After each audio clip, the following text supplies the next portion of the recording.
Hello, everyone. Welcome back to the CPC 458 malware analysis lecture. And in this lecture, I would like to talk about some other basic dynamic analysis tools that can actually come in very handy.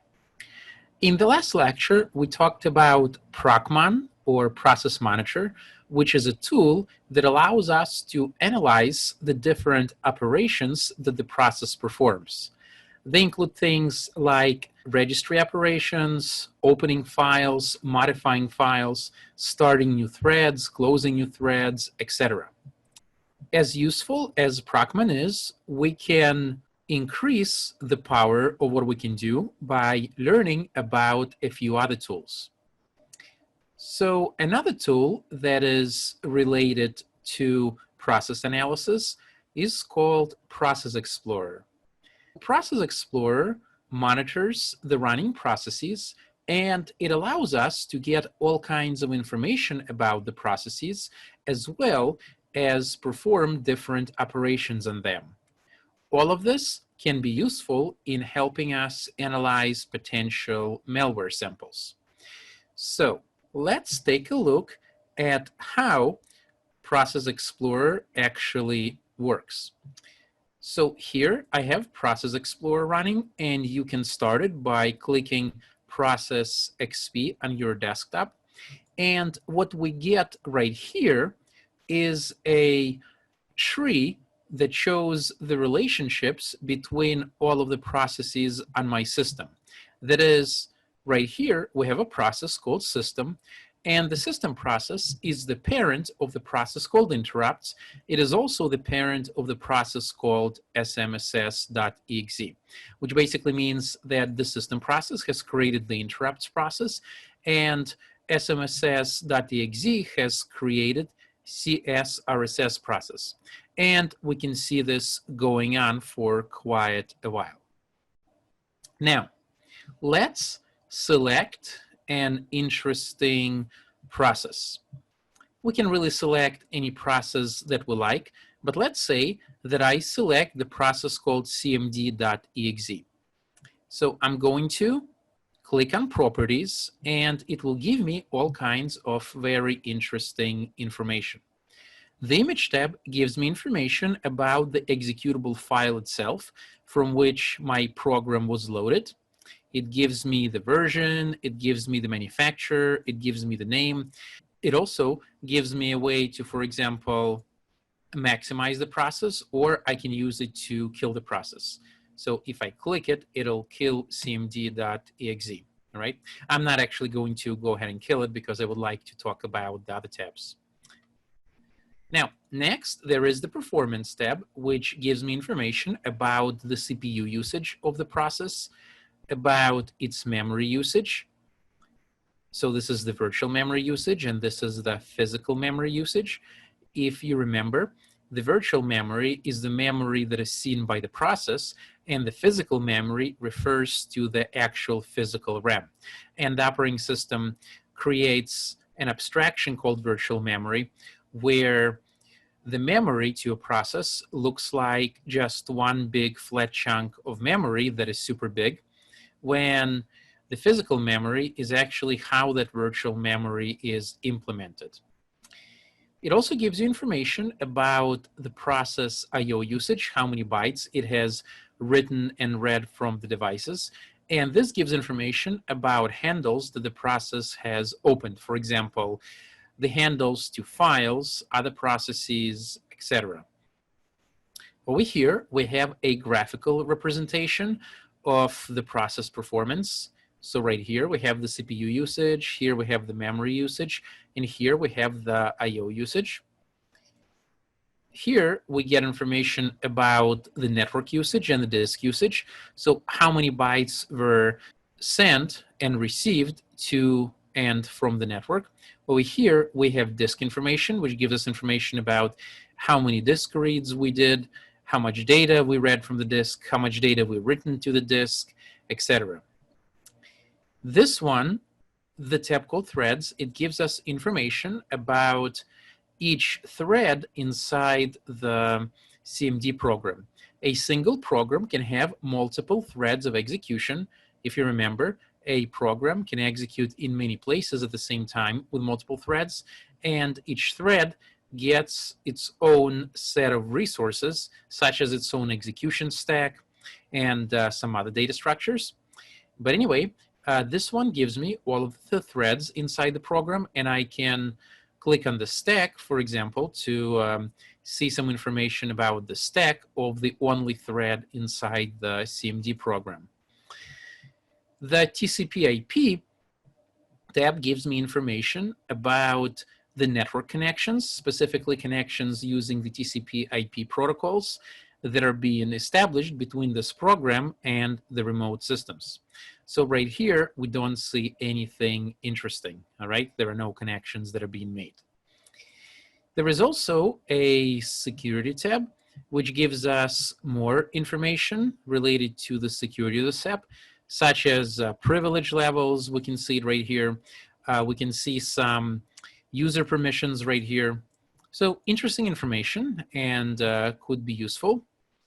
The environment tab gives me information about the system variables that this program can see. So for example, the system has a variable called AppData, which contains a path, C, documents and settings, administrator, application data. So if the cmd.exe needed access to the application data folder for the current user, it would simply read this variable. And as you can see, there are a lot of variables that are visible to it. It can find out, for example, the version of the OS. It can find out about the paths of the different system locations, such as C, Windows, System32, and a lot of other kinds of information, such as the Windows folder, the name of the user, the location of the user's profile folder, where all of his documents and other information is. So this could be useful as well, because it tells us what system variables our executable is able to see. And there is the strings tab. The strings tab gives me basically the strings in the program. Now, there are two options. There is the image option, and then there is the memory option. The image option basically gives me a string dump of all the strings of the cmd.exe executable file on the disk, which is interesting, and it's basically the same kind of thing that I can get from the strings program or from the PE Studio. But there is also something called memory. Now, this gives me the strings pulled right from the program in memory. And this could be interesting because some of the strings that are in RAM might not actually be on the executable on the disk. For example, let's say that I ran executable, and then the executable has received some data from the network which it stored in its memory, or perhaps it accepted some user input and stored it in its memory. So this can allow us to see such data which the program has stored in its memory after it has been launched. All right? And it even allows us to search for strings. So I can just click find and I can search for strings, or I can save the string dump so I can analyze it later. All right? So that's basically the idea. Now, let's try a little experiment with this. I'm going to use a telnet program, and the telnet program is a very simple program. It basically allows me to open up a TCP connection to any server on any port. I mean, provided, of course, that the server at that location is listening at that port. So if I try to telnet to ECS, for example, .fullerton.edu on port 80, so in other words, I'm just connecting to the ECS.fullerton.edu web server, and I'm going to press enter. As you can see, the telnet appears right here. It's a child of the CMD, which makes sense because I use CMD to launch telnet. So what I'm going to do is I'm going to click on properties. And since I'm in the string tab, I can go into memory and let's say I search for ECS. And as you can see, it has stored the domain name ecs.fullerton.edu in its memory. if I go to the TCP IP tab, I can see that there is an open TCP IP connection to the domain ecs.fullerton.edu. And this program is receiving data back from ecs.fullerton.edu on port 1034. The connection has just timed out, and hence it disappeared from here. All right. We can also look at other data. So we can see there was a little bit of network activity right here. We can take a look at other things right here, though none of them are particularly interesting. We've seen all of those before. So here's an example. It looks like Telnet has multiple threads. It has 1, 2, 3 different threads that are currently running. And that's basically the idea. There are other interesting things that Process Explorer allows me to do. So for example, I can create a memory dump of the entire process. So if I go to create dump, create full memory dump, it will basically dump the entire memory of telnet.exe into a file that has a DMP extension. And I can then analyze this file using either a debugger, or I can just search it for strings. So I'm going to save it onto my desktop, and there it is. So I will open it up with Notepad. It may take a few moments to load, and it has a lot of things in it, including the strings. Let's try searching for ecs.fullerton maybe. And there it is. All right. I can see that string in the memory of the program. I mean, once again, I wouldn't be able to see the string if I tried to look for it in the memory of the executable on the disk, because once again, the ecs.fullerton.edu does not enter the program memory until the program is actually ran, right? Another interesting feature is something called find Windows process. So this allows me to get information about a process by just dragging this thing over that. So to identify a process in Process Explorer using this method, I'm going to click on that AIM symbol, and I'm going to hold my left mouse button. And as you can see, my pointer has turned into the AIM. Let's say that I want to know the process associated with the notepad. So what I'm going to do is I'm going to simply drag the AIM symbol over the notepad, and I'm going to release my mouse button. And as you can see, inside Process Explorer, notepad process has been selected. Let's try this again. Let's say that I want to know the process associated with the CMD window. So once again, I left click on the symbol and I hold the button, and then I drag this AIM over cmd.exe. And as you can see, it has selected this process. All right. It's a very useful tool. Now, in addition, do you see those columns in Process Explorer? I can actually add more columns if I wanted to.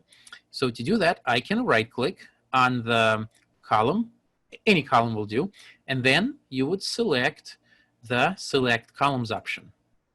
And as you can see, I can add all kinds of information. I can add the username, I can add the path of the executable image, I can add the results of VirusTotal, I can add the command line which was passed to the process when the process was launched.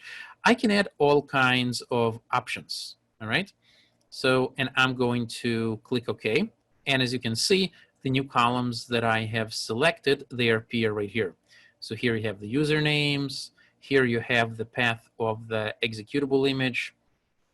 All right, so that's basically the idea. So you can use Process Explorer to see, for example, where the process is connecting to the network. You can take a look at its memory. You can identify processes based on the windows that they create. You can create memory dumps. Basically, it's a Swiss Army knife of information about the running processes. Now, let's learn a little bit more about Windows Registry. First of all, Windows Registry is a collection of databases that contain settings for the system, the applications, and basically everything that is related to settings. It is consulted very frequently by the system, by the programs that you run, and of course, it's also exploited by malware in order to achieve its malicious ends. There are two types of registry entries. They're called values and keys. So let's talk about those. The registry value has three main attributes. It has a name, a type, and a data that it stores. The name of the registry value is basically any string representing the name. Then we have the type. The type describes what kind of data does this value store. While there are many different data types that a registry value can store, there are two that are most popular, and they include reg_sz, which means that the data stored by this registry entry is a null terminated string. Another popular kind of registry value is called regdword, which basically means that the data stored by the registry value is a 32-bit integer. You can check out this link for more descriptions on Windows registry values. Finally, there is the actual data, okay? And once again, the type of data that is stored by the registry value depends on its type. But for example, if the type of the registry value is regSZ, and the data can be any null terminated string. Now, another kind of registry entry is called a key. You can think of the key as a folder that can store other keys and values, just like a folder can store other folders and files. If you open up regedit, you can easily see many different kinds of keys as well as the values. So the Windows registry editor will show the keys on the left-hand side, and it'll show the values stored inside a key on the right-hand side. So for example, over here, we can see that here is a value whose type is regSZ, and it stores a data, which is a string called AFD networking support, etc. And here is a value that is of type regdword, which basically means it stores a 32-bit integer, and the value of that integer is a hexadecimal 1. All right? Now, let's actually experiment with this by looking at regedit. So to start regedit in Windows, I'm going to go to Start, Run, and I'm going to type regedit, and I'm going to press Enter. Now, regedit is a very useful tool for inspecting the Windows registry. And let's learn about some of its capabilities by studying the part of the Windows registry with which we're already somewhat familiar with from our previous experiences. And I'm referring to the part of the Windows registry which allows you to configure programs that start on the startup. So I'm referring to HKey current user, software, Windows, current version, and I'm looking for the key called run. So what I see in here inside the run key is a list of values that represent programs that are going to be started on Windows startup. And the value right here that I see, it's called CPC458 rocks and cats are cool. Its type is regSZ, And if you remember, that means that the data stored inside this value is a null terminated string. And this is the actual data right here. The data is a path C Windows some program.exe. So in other words, when Windows is restarted, it'll try to run this program located in the Windows folder. And I can modify this value by right-clicking on the value and then selecting modify. And I can change this to something else. Let's say I want to call this program, just add a letter M. And as you can see, the data has been modified. Now, I can also change the name of this by right-clicking on it and then choosing rename, and I can call it, for example, cats and dogs are cool. And as you can see, now the name has been changed. I can also create new values and keys. So let's say that I want to create a new value that is of type string. For example, maybe I want to run another program on startup. So I right-click on the blank spot, and from the new menu, I'm going to select the string value. And I can give my value any name. So I'll call it, for example, my value.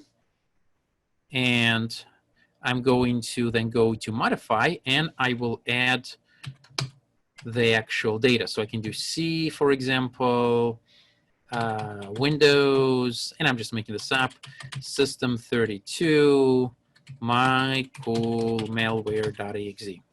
And I click OK. See that? It has added another value. If I want to create a value that stores an integer, I would just select a dword value, and I'll give it a name. So I'll call it my int value. And I'm going to go to modify. And I can specify my data in either the hexadecimal format, or I can specify it in the decimal format. So for example, let's say that I put in a 20. This is not a value of 20, but rather this is whatever 20 translates to in hexadecimal. So if I click on decimal, it'll show my value in the decimal format. So you see, the value is not actually 20, it's actually 32. Now, if I meant the value to be 20, I would switch to decimal and I would type 20. So now this is actually a value of 20. And in hexadecimal, that's going to be 14.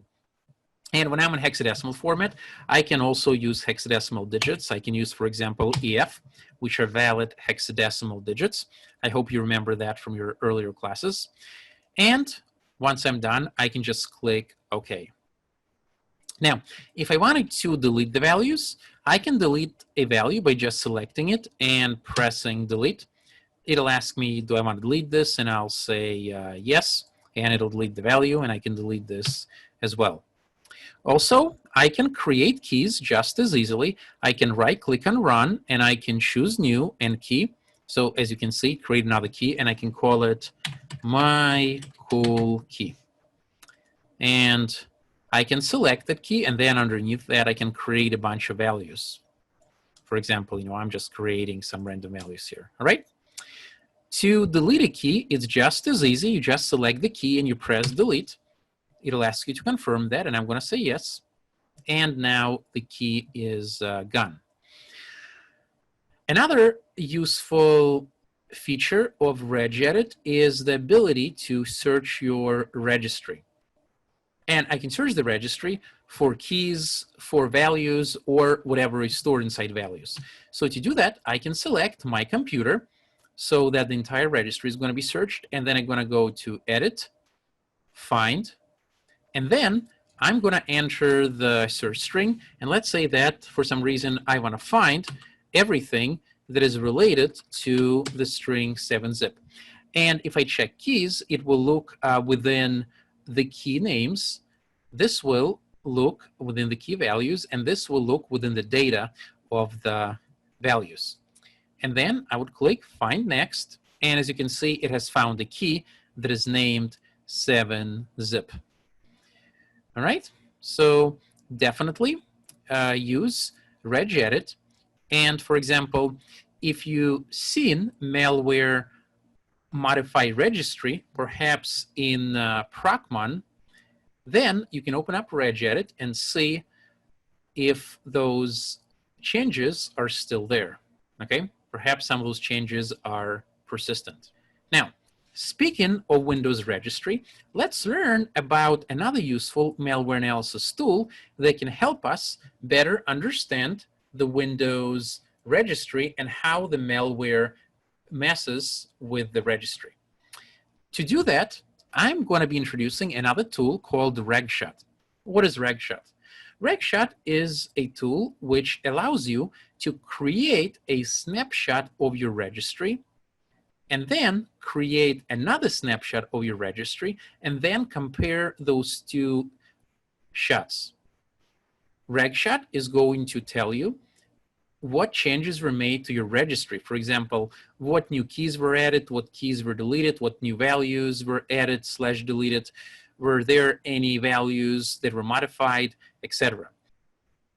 And this is very useful because I can create a snapshot of the registry, run my malware, and then create another snapshot of the registry and then compare the two snapshots. And if I see that the two shots are different, I can look at the differences to see how the malware has modified the registry. Now, let's take a look at how RegShot works in reality. To do that, I'm going to use mystery.exe executable, which was one of the executables which we analyzed in class. And for detailed analysis of mystery.exe, please see the appropriate tutorial. I'm going to link it below the video. But let's just see how RegShot can help us in this instance. So I'm going to pull up RegShot. And you can pull up RegShot by simply opening up the basic dynamic analysis folder, and the RegShot folder should be there. And I'm going to start RegShot. So this is what its interface looks like. So I'm going to begin by creating an initial snapshot of my registry, and I'll do that by clicking the first shot button. And I'm going to select shot, and it may take a few moments for your snapshot to be created, though mine was pretty fast. And in the basic dynamic analysis folder, there is an exercises folder where you'll find mystery.exe. So I'm going to run mystery.exe. It has ran very quickly. You probably did not see it. And then what I'm going to do is, in RegShot, I'm going to click on the second shot, which will create another snapshot of my registry. All right. Now I have my two snapshots, and to generate a document that compares the two snapshots, I'm going to click on Compare. So a browser window is going to open up that summarizes all of the changes. And look at this.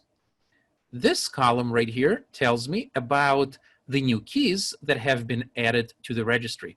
And as you can see, the malware has added a key called HKU, this key with a very long name. And underneath that, it has created a key called malware subkey. And then it looks like that underneath the malware subkey, it has created another key called malware key. All right. So in summary, the malware has created two new keys, malware subkey underneath this registry path, and it also created malware key underneath this registry path right here. But it looks like that's not all. The malware has also created two new values. Now, there is a value called evil value that was created underneath HKU, this long key, software, Microsoft Windows, current version, run. Does that remind you of something? It should, because this is the path in the registry where you put executables that will start on startup. So when I see that, I would say, aha, the malware is perhaps trying to put something into the system startup. Now, what is the value of the evil value? Well, it has this number string, but what does it represent? Well, this sequence of numbers represents hex codes for ASCII characters that are part of this value. Now, to translate those hex codes into ASCII characters, I'm going to create a copy of them. So I'm going to click on copy. And although there are many great tools for converting between ASCII and hex and vice versa, I'm going to be using this website right here. And this website is called Rapid Tables. You can find it at https://www.rapidtables.com/convert number hex to ASCII.html. Again, I'm going to link this underneath the video. So what I'm going to do is I'm going to put those hex codes right here, and I'm going to click on convert. And as you can see, it has given us this string. So in other words, those values, they represent evilmalware.exe. Now, remember that in Windows registry, the strings are null terminated if your value is a string. So I think this 45 is there by some kind of an accident, so I'll just delete it. And if I click convert again, you see it updates to evilmalware.exe. Because once again, all strings are null terminated, all right? If your registry value is reg.sz. So now I know that this value right here represents evilmalware.exe. So that's what's going to start on the startup when Windows boots. It has also created another value, and it seems like the type of that value is dword, because the data stored inside the hello malware value is a integer. Also, it looks like there were 10 values that have been modified. Now, those are not as interesting because if you look those up, they are pretty standard Windows stuff. So for example, this HKLM software cryptography RNG, this is used for the random number generation. So we can secure the cryptographic applications. We see the Explorer process doing all kinds of standard things. So nothing here is really too suspicious. You know, once again, you can research each one of those and they're not suspicious. So RegShot is extremely useful. And of course, I highly encourage you to use it in your analysis because it can reveal some interesting information about what malware does in regards to the Windows registry. Now, the next thing which I would like to talk about is the idea of faking the network. What do I mean by this? Well, keep in mind that malware may communicate through the network. This could be for many different reasons. Perhaps the malware is stealing data from your computer and it's exfiltrating the data to some command and control center located perhaps in another country, or it's exfiltrating it to a hacker who just looks to steal your information. Now, if we could fool the malware about the network connections and other aspects of network, this could be very useful. For example, I could fool the malware into connecting to my server instead of connecting to the attacker's server.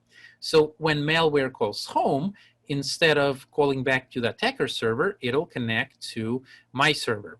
And of course, when it tries to communicate with my server, I will analyze what kind of data it is sending and use it to gain greater insight into how the malware works. I can also try faking responses to malware's requests and perhaps elicit its true behavior. Now, but first, I would like to talk about how to study the malware's DNS activities. But first, a little bit of background on what is DNS and how it works and why it's important for malware analysis. Basically, DNS is a domain name service. It's used for resolving domain names such as www.google.com to an IP address such as 216.58.219.4. Computer networks, they use IP addresses in order to route packets.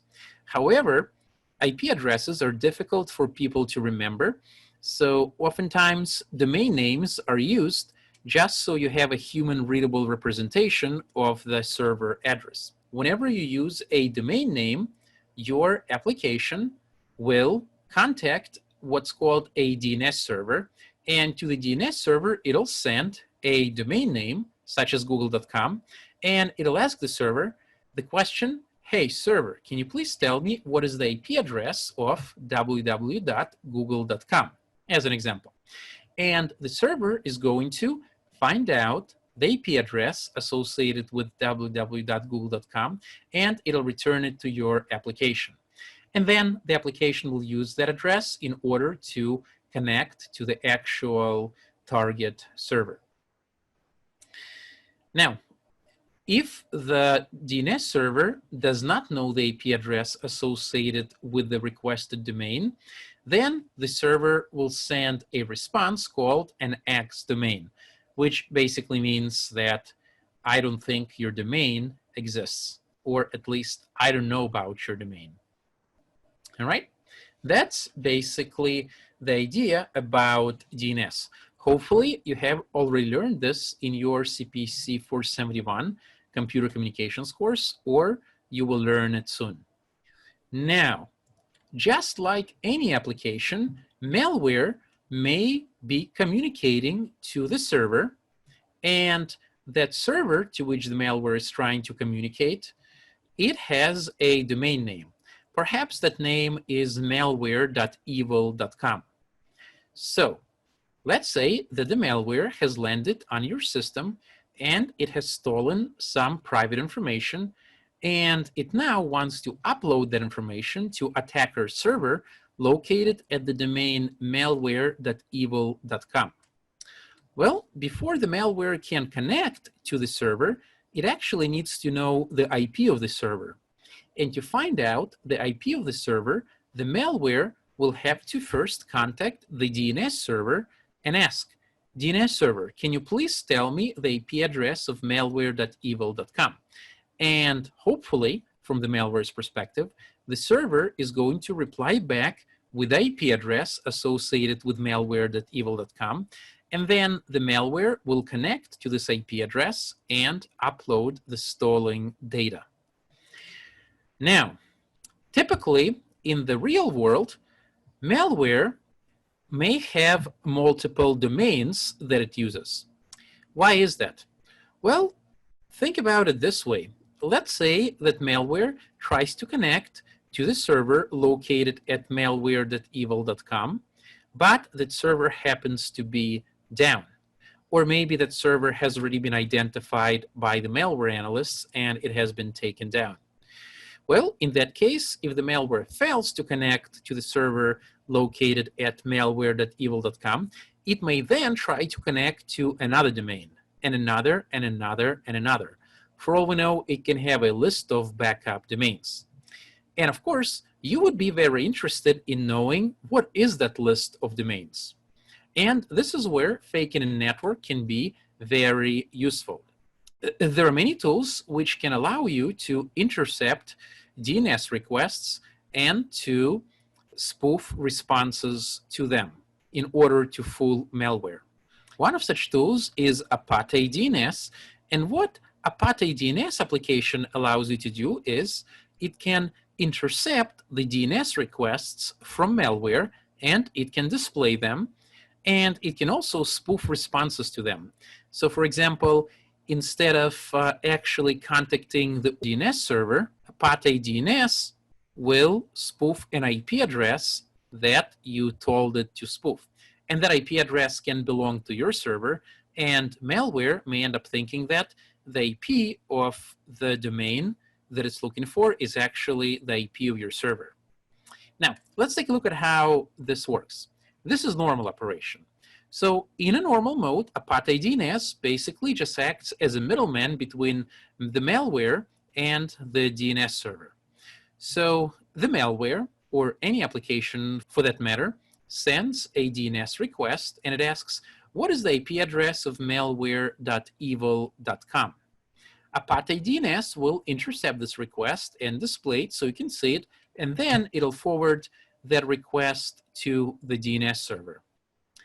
The DNS server will receive the request and it'll send back a reply saying, for example, the IP address of malware.evil.com is 111.71.309.2. After displaying the response, ApateDNS will forward it to the malware. This is the basic operation of ApateDNS. In this case, ApateDNS is just acting as a monitor, but it can also spoof responses to the DNS requests sent by malware. And this could be useful in revealing the list of domains to which malware was programmed to connect to. Let's take a look at how this can work. So the malware, as usual, it begins by sending a DNS request asking for the IP of the first domain in its list. Now, ApateDNS this time, instead of forwarding the request to a legitimate DNS server, it will simply respond back with an X domain. In other words, ApateDNS tells malware, sorry, this domain doesn't exist. So the next thing that the malware can try is, oh, okay, well, how about the IP address of malware1.evil.com?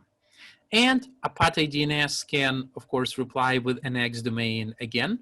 And it keeps doing that until it has logged every single attempt to resolve a domain. And what we're left with is a list of domains that the malware is programmed to connect to. All right? And one of the tips when analyzing malwares like this, of course, before we go to ApateDNS, we have already done the static analysis. So if we've seen domain names that we discovered in the static analysis, we'll be looking out for those domains in ApateDNS. All right, now the next thing which I would like to do is I would like to do a little bit of hands-on with ApateDNS. But first, we'll need to install it. So let us look at how to do that. So before we can run ApateDNS, we will need to install something into our VM.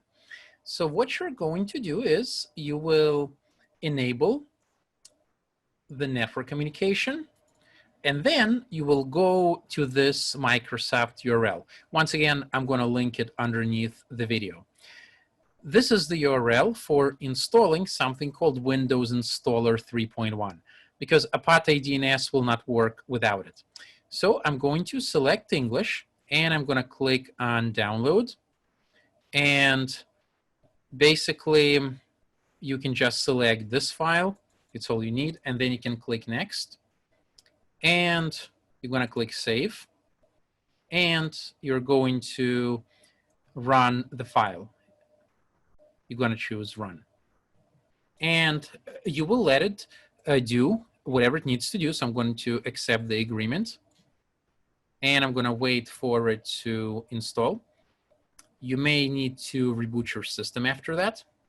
And I'm going to restart Windows now.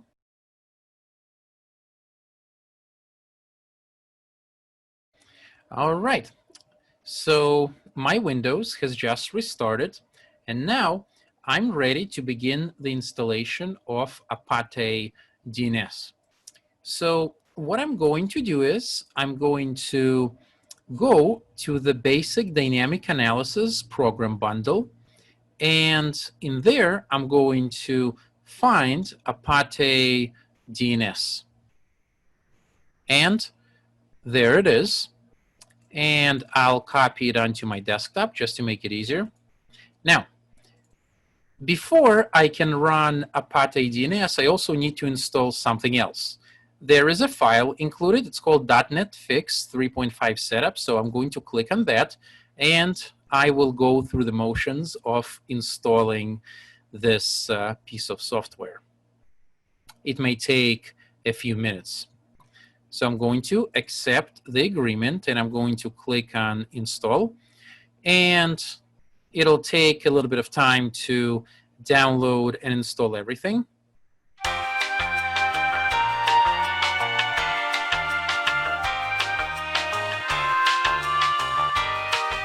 All right, so now the installation is complete, and I'm going to click on exit. So now I'm finally ready to run ApateDNS. So if I click on it, ApateDNS window is going to open up. Now, so this is what the ApateDNS window looks like. It has the following columns. One column is the time, which represents when the DNS request was made.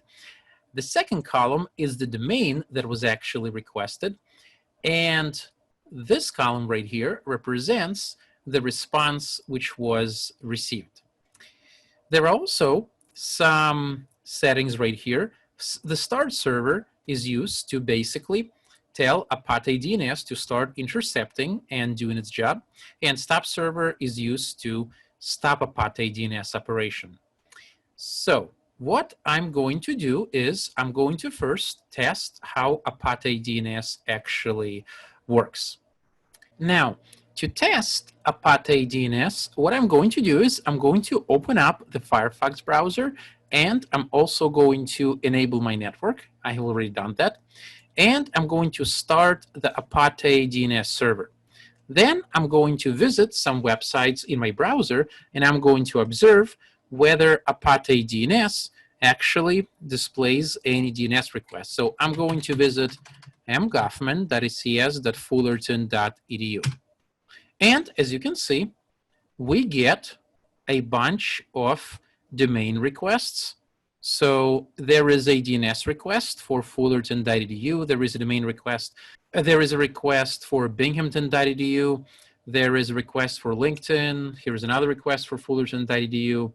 There is a request for acm.acs.fullerton.edu, etc. And in the DNS return, it says that it was able to find the domain. All right?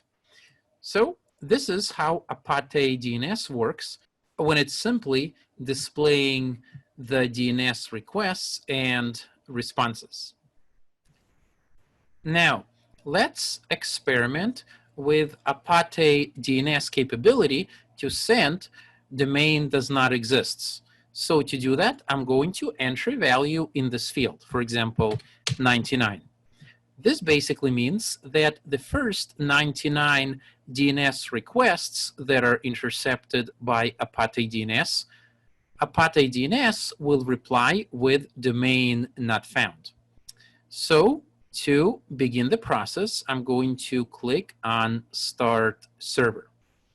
So my server is now running. Now, I'm going to open up Firefox. And as you can see, Firefox has already tried to send some DNS requests. And what ApateDNS did, it replied to all of them with a domain not found. Now, let me go to acs.fullerton.edu. And as you can see, it says server not found because ApateDNS has spoofed a reply of domain not found. All right? That's basically the idea. Now, let's explore the capability of ApateDNS to spoof an IP response. So this is going to be different. When we experimented with domain not found, The malware or a program sends a DNS request, and ApateDNS basically replies with domain not found. What I would like to do now is, instead of replying with domain not found, I'm going to tell ApateDNS to reply with an IP address that I specify. Now, what is this IP address right here? Well, basically, this is the IP address of the web server for my alma mater university. So I'm going to start the server, and I'm going to go to ecs.fullerton.edu and watch what is going to happen. Huh? This doesn't look like ecs.fullerton.edu, does it? So why did this happen? Well, this is because when your browser sent a request for the domain name ecs.fullerton.edu, ApateDNS has intercepted it, and instead of returning the IP address of the ecs.fullerton.edu web server, it returned an IP address of the Binghamton web server. So our browser genuinely thinks that it's connecting to ecs.fullerton.edu when in reality it's connecting to a completely different server. This could be very useful if Firefox was an actual malware sample. All right, so this is how ApateDNS works, and it could be very useful. We'll see its applications in our analysis. Now, let's say, suppose you were able to fool the malware to connect to your server instead of connecting to another server. So what then? Well, first of all, you want to make sure that you have a TCP server listening on the port on which you fooled the malware to connect on. So to do that, there is a very useful tool, and that tool is called Netcat. Netcat allows you to create a TCP server on your system that listens on any specified port. Whatever information the Netcat receives from the remote client, it will print to the terminal. So how can Netcat help us? Well, imagine that I have a malware that is supposed to connect to attacker's server, for example, malware.evil.com, and I used ApateDNS to redirect malware to connecting to another server, which is my server. On that server, if I suspect the malware will be connecting on port 80, I will have a server running on port 80, so malware will connect to port 80 on that server and start sending the data, which Netcat will print. All right? Now, let's take a look at how Netcat actually works in practice. You can find Netcat in the basic dynamic analysis folder, and it's in the folder called Netcat-1.11. You're interested in the program called nc.exe.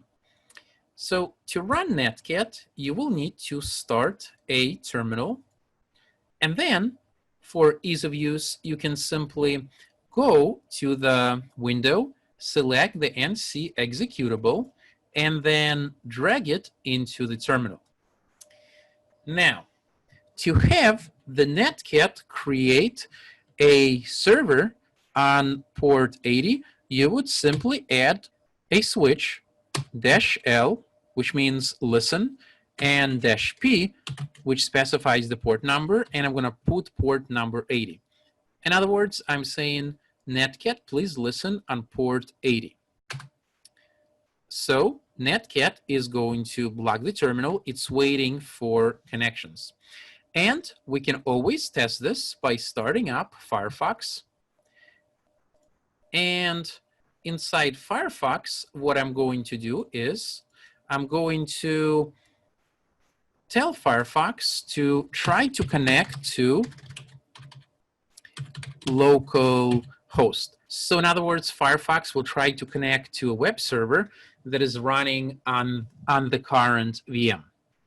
And Firefox will try to connect on port 80 because that's where all web servers are running typically. And Netcat is actually listening for connections on port 80. So in theory, Netcat should receive the request sent by Firefox. And there it is. Can you see that? So Netcat has received the HTTP request from Firefox. HTTP requests are basically used by browsers to request pages from web servers. All right. Now, we can actually put it all together and deceive a application or malware in order to connect to our server by using ApateDNS and Netcat. So to do that, what I'm going to do is I'm going to just to make sure everything works, I'm going to clear my Firefox history, and I'm going to clear everything, and I'm going to restart Firefox, and I'm going to start ApateDNS, and I'm going to tell ApateDNS to respond to every single DNS request with IP address 127.0.0.1. Now, what is the significance of this IP address? Well, basically, it's on the local host. So in other words, no matter what DNS request a program sends, the response will always be local host. So in other words, our applications will think that the IP address of every single domain is the local host. So every single application will be redirected to our server. So now I'm going to start our server, and then I'm going to start Netcat listening on port 80. So I'm going to start Firefox, and it worked. So here's what happened. It looks like Firefox has tried to connect to some of its domains, detectportal.firefox.com, one of the built-in functions of Firefox. ApateDNS replied with 127.0.0.1. So in other words, Firefox said, please give me the IP of detectportal.firefox.com. And ApateDNS intercepted that and said, sure, the IP address of that 127.0.0.1. Firefox said, okay, cool, let me try to connect on port 80 of the server represented by this IP address. And it connected to it. And this is where I had Netcat listening on port 80. And this is the request that Firefox has sent. All right? And I can use this kind of setup whenever I analyze malware's network activities. Another very useful tool for network analysis is Wireshark. If you have taken CPC 471, you definitely learned a lot about Wireshark. But if not, Wireshark is basically a packet sniffing tool. It allows you to observe all of the network communications that go in and out of your system, specifically the packets that are going in and out of your system through the network.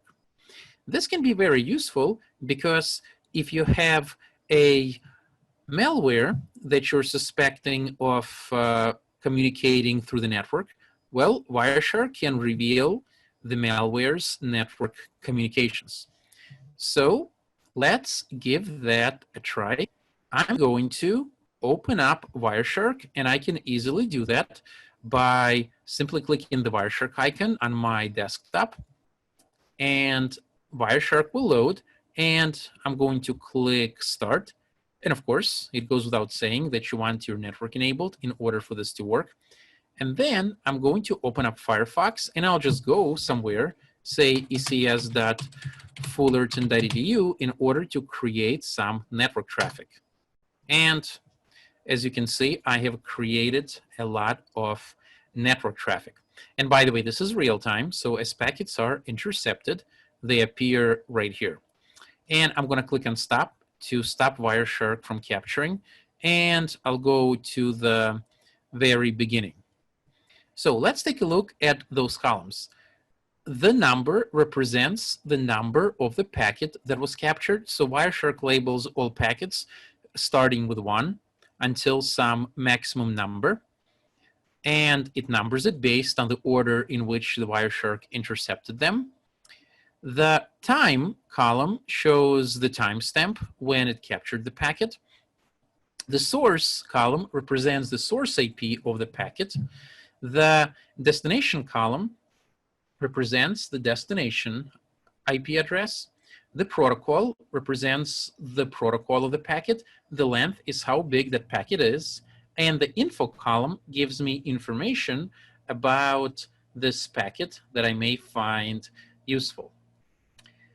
For example, let's say I click on this HTTP packet, so I can see it's going from the local IP address, which is the IP address of my VM, 10.0.2.15, and it's going to the server with IP 137.151.27.1. And if I click on it right here, I can see the contents of the packet. And if you look carefully, you'll see that it's formatted as an HTTP request. Again, you'll learn a lot about this in your CPC 471 class. Now, another interesting thing, which I can see over here, is before my browser was able to connect to the ecs.fullerton.edu server, it looks like it sent a DNS request, basically asking the DNS server for IP address associated with ecs.fullerton.edu. And to which DNS server did it send it to? Well, this is the IP address of the actual DNS server to which the question was sent. This is basically my home router, and in this home router, this is where my DNS server runs.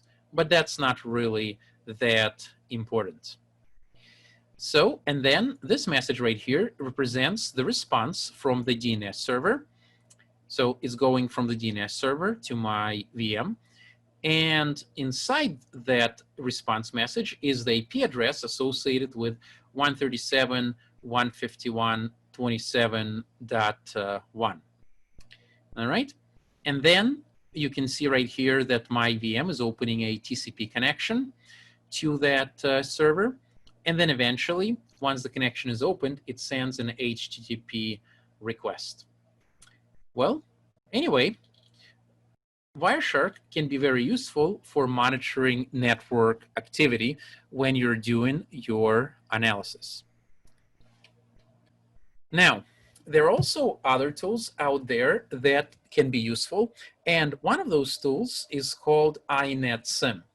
iNetSim is a powerful tool which allows you to simulate a server of different kinds. For example, you can use it to simulate an HTTP web server, an SMTP server, which is a type of email server, a DNS server, and other types. So in other words, when you are trying to fool malware, it makes your job easier and more efficient. So for example, if I know that malware tries to connect to a email server, well, I can simply use iNetSim in order to set up a email server. And it can spoof responses to all requests. In other words, a very useful tool as well. You can check it out at http://inetsim.org. So in general, this is the flow of the basic dynamic analysis. This is not the only way to do it, but this is just an example. So after you have created a snapshot of your VM, you can run the malware, examine the log of ApateDNS, and see if the malware is trying to resolve any domain names.